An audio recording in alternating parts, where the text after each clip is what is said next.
बागवान साथियों, नमस्कार।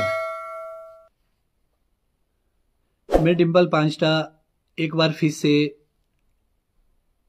आप लोगों के साथ लाइव के माध्यम से जुड़ा हूं सिल्वर टिप की, क्योंकि मुझे बहुत सारे ऐसे फोन कॉल्स भी आई है जिसमें कंफ्यूजन पैदा हो चुकी है कुछ चीजों को लेके, जैसे सल्फर और ऑयल को लेके। तो मैं सिलसिलेवार आपसे क्लियर करना चाहूंगा ये सब बातें। सिल्वर टिप का मतलब है जब आपका बीमा व्हाइट सा रुई सी छोड़ता है शुरुआती दौर में, वो हमारा सिल्वर टिप स्टेज होती है। बहुत ही महत्वपूर्ण स्टेज है।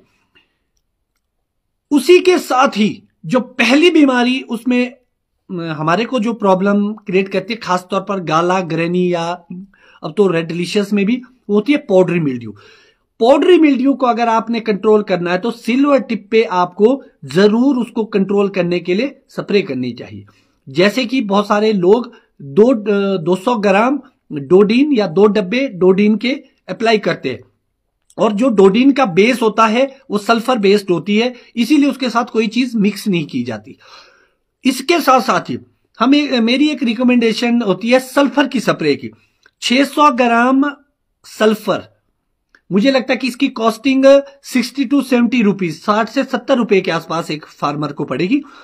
उसकी आप जरूर स्प्रे करें, क्योंकि जो पाउडरी मिल्ड्यू है वो फर्स्ट स्टेज में अगर आपने कंट्रोल कर दिया तो कर दिया, उसके बाद आपको बहुत सारी प्रॉब्लम आती रहेगी और वो आउट ऑफ कंट्रोल हो जाता है। पाउडरी मिल्ड्यू की मैं बात कर रहा हूं। और दूसरी महत्वपूर्ण बात है कि उसके बाद आप एचएमओ की स्प्रे करते हैं तो वो कितने समय के बाद।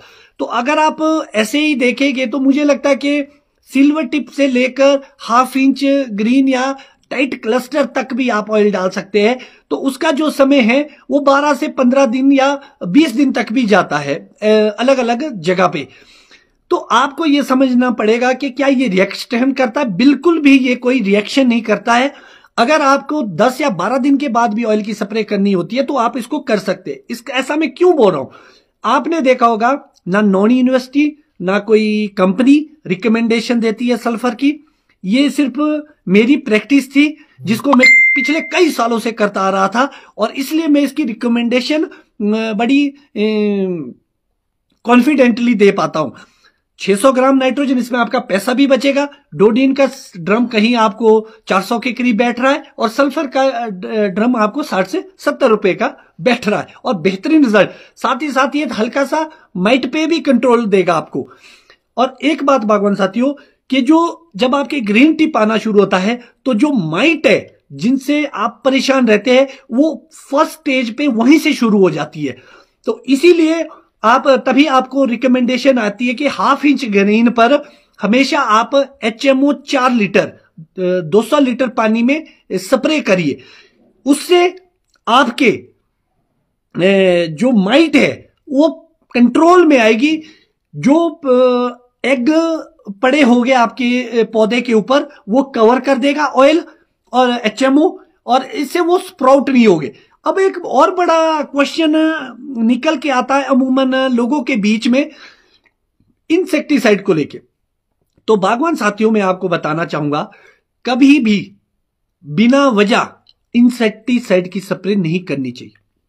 अगर मेरी रिकमेंडेशन आप मानते हैं या मुझे फॉलो करते हैं, जितना आप इंसेक्टिसाइड को छोड़ेंगे उतना आपकी हेल्थ के लिए, आपके फ्रूट के लिए, आपके इन्वायरमेंट के लिए, आपके बगीचों के लिए बेहतर होगा। क्योंकि जितना ज्यादा इंसेक्टिसाइड आप इस्तेमाल करेंगे उतनी ज्यादा बीमारियां आपके बगीचों में आती रहेगी।